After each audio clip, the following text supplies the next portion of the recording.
Let's move on to the fourth fight on the card. By the way, there's 6 fights on the card compared to 5, which is nice. So instead of having 5, there's an extra one, which is always good. But the fourth fight on the card is a light heavyweight matchup between Ian Cutelaba, who is 15-6 and is the -140 favorite, going up against Dustin Jacoby, who is 14-5 and is the +110 underdog.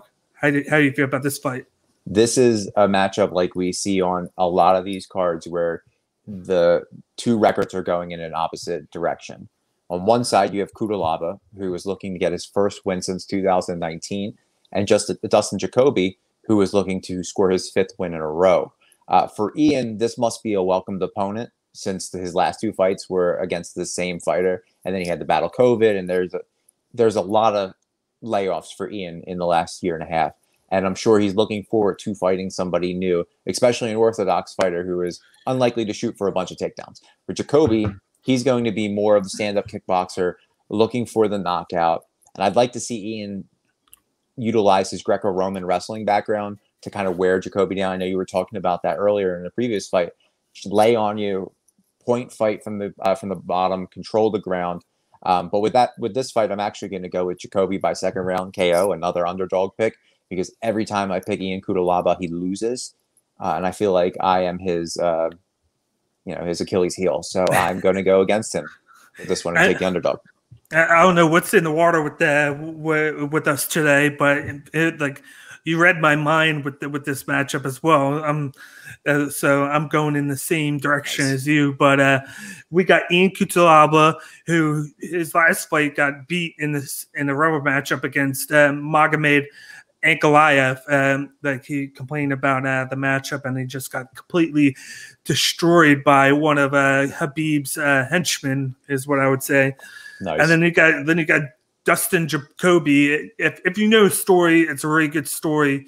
He made it to the UFC 10 years ago, had a small stint, and then got released. And then about a few months ago, he was on the Dana White Contender Series, and he made it on there and had a very nice showing on there.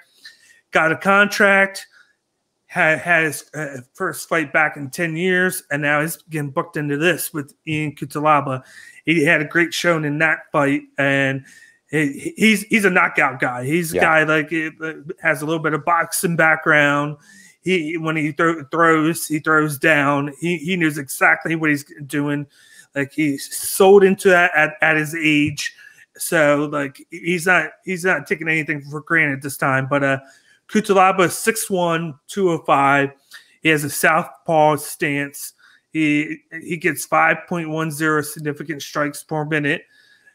And then his accuracy with that is 39.85. His takedown average is 2.41 takedowns per fight. And then his accuracy with that is 71.43, which is crazy good. Exactly what you said. He should be leaning towards that, whereas he has 0 submission accuracy. Yeah. Then you got Jacoby, who is 6'3", 205. He's an orthodox fighter. He averages 3.68 significant strikes landed per minute. And then his accuracy is right there in the middle, 50%. Then his takedown average is 0.22. And then his accuracy with his takedowns are 100%. So whenever he shoots for a takedown, he gets it. It's just not going to be as often. Yeah. So with this fight, it's the batter of a wrestler, a wrestling style background against a brawler. That's what I say, a brawler and a wrestler. So it's the underlying is whether Cutelaba is going to be able to get his takedowns and keep Jacoby on the ground. Yeah. And avoid the shots, whereas Jacoby needs to avoid the takedowns and then keep the fight standing, because if he does that, he has the better striking game, and then he has the better power strike. If he can land one of those, he can finish Ian Cutelaba at any moment. And just like you said, this is a battle of 2 guys going in opposite directions. Cutelaba was one of those guys that were very highly salted like a year ago, and now he's going on downwards, whereas Jacoby's come back into the dance, his second stint in the UFC, and he had a great showing on the Contender Series and a great showing in his first fight back. And he's going to want to continue to rise up into that top 15 range of the light heavyweight division. And I feel like he's going to win by second round knockout. I feel like the first round might be Cutelaba getting his game going. He's going to get 1 or 2 takedowns, but I feel like he's going to wear himself out a little bit. And I feel like he's going to not defend himself to the best of his ability. And all it's going to take is that one shot by Jacoby to lay him out. And I feel like he's going to have that one shot in him. And Cutelaba is going to be on the ground in the second round. And Dustin Jacoby is going to have his hand raised in victory. Nice. It's going to be tough. It's going to be tough for Cutelaba to kind of shoot in as Jacoby's flurrying kicks in there. He's going to have to work on catching those kicks, and I'm sure he did in this camp. When you go up against a kickboxer, you're going to have to try and negate his ability to land those big shots. So maybe what you can expect from Cutelaba is to kind of wear down on the wheels of Jacoby, pepper in some kicks of his own, those back calf kicks that is really popular right now, and try to hobble Jacoby. You can even look to see him take like the Anthony Smith approach, right? Where Anthony Smith threw that debilitating, devastating kick to Jimmy Crute and kind of ruined my perfect record last week. But if you can kind of negate the big strikes and get closer to get your takes, your shoots for takedowns, I think it'd be easier for Cutelaba. But I'm still going to ride with Jacoby. Yeah, no, most definitely. Like that has to be his game plan is his wrestling and takedown, and then wear him out from there. Because Dustin Jacoby's his gas tank's not that great.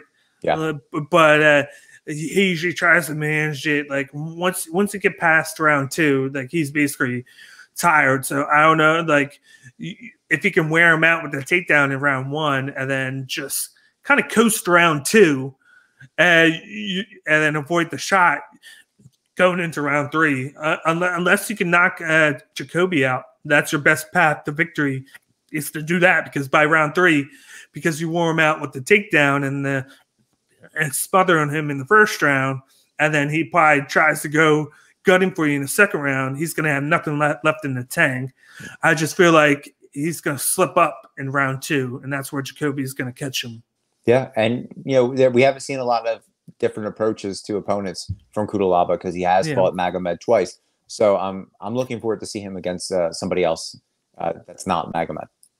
Yeah, me too. And difference-wise, opponent-wise, there's nothing any more different than Magomed to Dustin Jacoby. Absolutely, a complete striker against a complete sambo wrestler who's known for ground and pound. But, yep,